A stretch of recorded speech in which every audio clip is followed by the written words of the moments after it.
Assalamu alaikum to all of my friends and students. Welcome to Math Knowledge channel. So students, आज की इस video में मैं आप लोगों के साथ फर्स्ट ईयर मैथमेटिक्स का चैप्टर नंबर 12 जो है एप्लीकेशन ऑफ ट्रिग्नोमेट्री, उसके ऑब्जेक्टिव पार्ट का कंप्लीट सोल्यूशन आप लोगों के साथ शेयर करने जा रहा हूँ। वीडियो बड़ी इंटरेस्टिंग होने जा रही है जी, वीडियो को कंप्लीट देखिएगा और जिन मेंबर ने अभी तक मेरे चैनल को सब्सक्राइब नहीं किया वो जल्दी से सब्सक्राइब कर लें ताकि नेक्स्ट वीडियो भी जो है आप लोगों तक पहुंच सकें। सो ऑब्जेक्टिव नंबर 1 हमारे पास है जी के ट्राइंगल हैज़। तो स्टूडेंट, अगर हम ट्राइंगल की बात करें तो एक ट्राइंगल जो है वो टोटल 6 चीज़ों को रखती है। ठीक है, उसमें 6 एलिमेंट होते हैं जिसमें 3 उसकी साइड हो जाती हैं 1, 2 एंड 3 और 3 ही उसके एंगल होते हैं। सो हम कह सकते हैं कि उसके 6 एलिमेंट होते हैं एक ट्राइंगल के अंदर।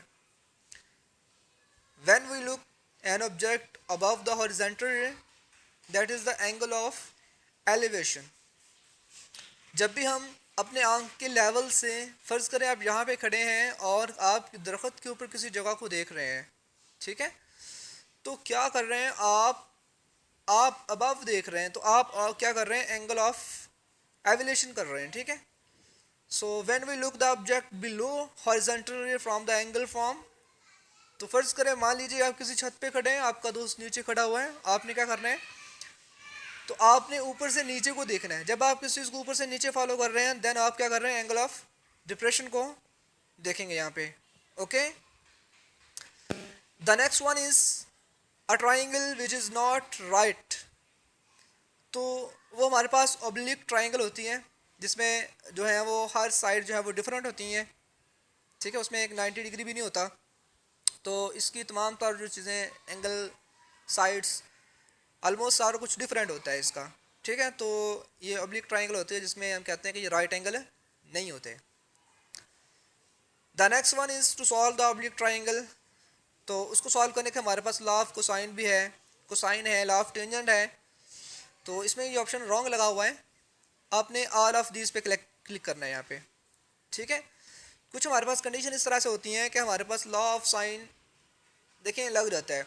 बाज़ का हमारे पास कुछ ऐसी कंडीशन होती है कि हम पहले मतलब कि हम उसको पहले लॉ ऑफ साइन के मुताबिक हल करेंगे, फिर उसमें कोसाइन लॉ लगा सकते हैं। जिनमें कोसाइन लॉ लग सकता है वहाँ पे टेंजेंट लॉ भी लगाया जा सकता है। तो मैंने इनकी वीडियोस जो हैं वो बनाई हुई हैं जिनका लिंक जो है वो मैं डिस्क्रिप्शन में भी दे दूँगा। आप वहाँ से भी इन लेक्चर्स को देख सकते हैं कि हर एक चीज़ के लिए अगर एंगल के क्रॉसपोंडिंगली साइड मौजूद ना हो, ठीक है ना, दोनों में, तो क्या होगा, आपने फिर लॉ ऑफ साइन नहीं इस्तेमाल कर सकते, पहले आप उनको फाइंड आउट करेंगे। ठीक है, उनका एंगल फाइंड आउट कर सकते हैं। ठीक है, उसका मेथड होता है, हर एक का डिफरेंट डिफरेंट है। तो मैंने वीडियोस बनाई हुई हैं जिनको जो मैं लिंक जो है डिस्क्रिप्शन के अंदर लाजमी दे दूँगा। The next one is the in any case जो फार्मूला है B square plus C square minus A square over 2bc that is equal to cos of alpha. ठीक है, ये लॉ ऑफ कोसाइन का फार्मूला है जी, तो ये कॉज ऑफ अल्फ़ा के इक्वल होगा। Which one can be reduce the Pythagoras theorem. जी, तो वो लॉ ऑफ कोसाइन हमारे पास है जी, जिससे हम उसको इजी कर लेते हैं। In any triangle beta 90 degree है then B square is equal to A square plus C square minus 2abc become equal to. तो स्टूडेंट, ये हमारे पास जो है ना formula basically law of cosine का ही है। ठीक है, आपने फार्मूले को ही पिक कर लेना है और आंसर आप इसका इजीली बता सकते हैं। इन एनी टेंजेंट लॉ, अब आपको टेंजेंट का फार्मूला भी आना चाहिए जी। तो टेंजेंट का फार्मूला ये होता है कि उनकी एंट्री अगर माइनस हो रही है ना एलिमेंट की, तो उनके एंगल भी उसी तरह से होंगे। ठीक है जी, तो ये भी हो सकता था लेकिन अगर इनके बटे में 2 आ जाता, ठीक है, नेगेटिव के लिए भी आ सकता है, ये पॉजिटिव के लिए भी हो सकता है। सो यहाँ पे ये बिल्कुल करेक्ट फार्मूला जो था वो सी वाला ही है।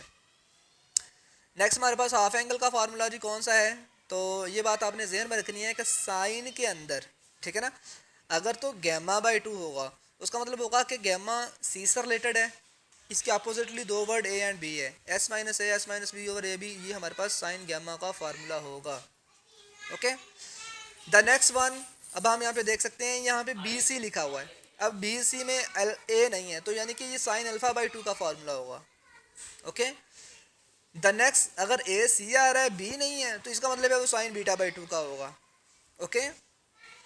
और कॉज में थोड़ा सा डिफरेंट हो जाता है, कॉज में जो साथ होता है वही एस के साथ आता है, यानी अल्फा है तो एस माइनस ए, बीटा है तो एस माइनस बी। अब बी ऊपर आ जाएगा तो अपोजिटली वर्ड नीचे आने, ए ऊपर आ जाएगा तो अपोजिटली बी सी नीचे, बी ऊपर आ गया तो ए सी नीचे। इसी तरह गैमा का भी वही फार्मूला होगा कि सी ऊपर आना है और ए बी ने नीचे आना है। अनदर वन ये होता है कि हमारे पास in any triangle A B C with usually notation by S equal to, तो एस होता है कि आपने तमाम को जमा करके दो पे डिवाइड कर देना है, वो आपके एस के इक्वल होता है। ओके। सो नेक्स्ट हमारे पास एस इंटू एस माइनस सी। अब ऊपर सी है तो ये कॉस के गैमा का है, और ये नीचे जो है ये हमारे पास साइन के गामा का है।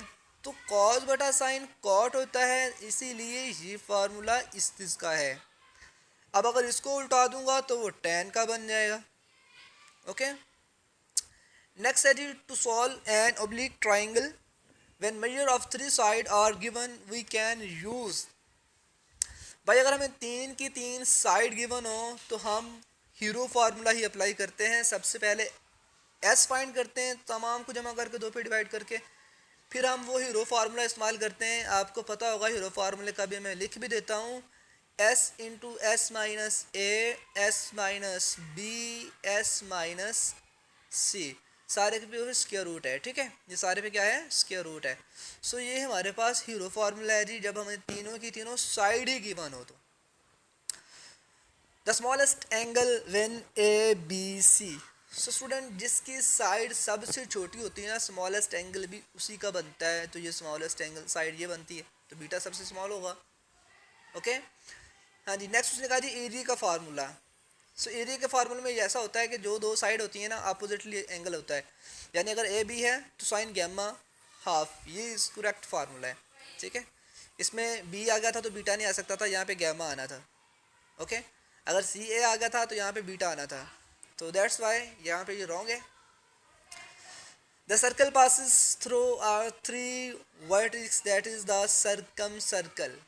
ठीक है, ये आपके पास क्या होता है जी कि ऐसा सर्कल जो पासिस करता हो वर्टिक्स के, वो हमारे पास क्या होता है जी, सर्कम सर्कल होता है। और the point of intersection the right bisector of the side of the triangle जी, तो point of intersection of the right bisector, ठीक है, ऑफ द ट्राइंगल। यानी कि हमारे पास इस तरह से अगर एक ट्राइंगल मौजूद हो, सो वो सरकम सेंटर बनता है। सरकम सर्कल जो होता है ना, उसका सेंटर जो होता है वही इनका सेंटर बनता है। यानी कि अगर मैं इसका राइट बाइसेक्टर करूं तो वो सरकम सर्कल का सेंटर, यानी इसका सेंटर बनेगा जो दरमियान में सर्कल बन सकता है।